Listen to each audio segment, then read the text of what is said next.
channel again, and today I am sharing with you my simple vegetarian meal just straight from your own fridge. What you have in your own fridge, you can improvise it. So I am sharing this with you because my purpose is to give the message that we can eat a simple vegetarian meal in a day, just what you have there in your own house. So guys, this is my simple breakfast for today. I am sharing with you. As a vegetarian, we must be mindful that we have the B12, we have the protein we need for our body daily.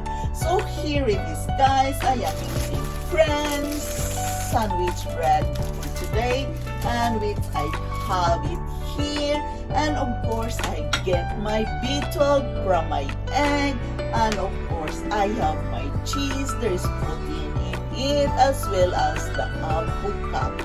There is protein in avocado, so as a vegetarian, I am aware almost every day to have my avocado in my breakfast or in my salads. So of course, I have my cherry tomato, and I have my red pepper bell. Cherry tomato and red pepper bell are rich in vitamin C, and of course, to boast our memory, the blueberry is very good for our brain to function it well. So a handful of blueberry daily is a good vitamins for our brain. So guys, this is just my share as a vegetarian. So join me in making my simple breakfast for today, and I welcome you all.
Hello guys! Now it is done. My brunch or breakfast is done for today.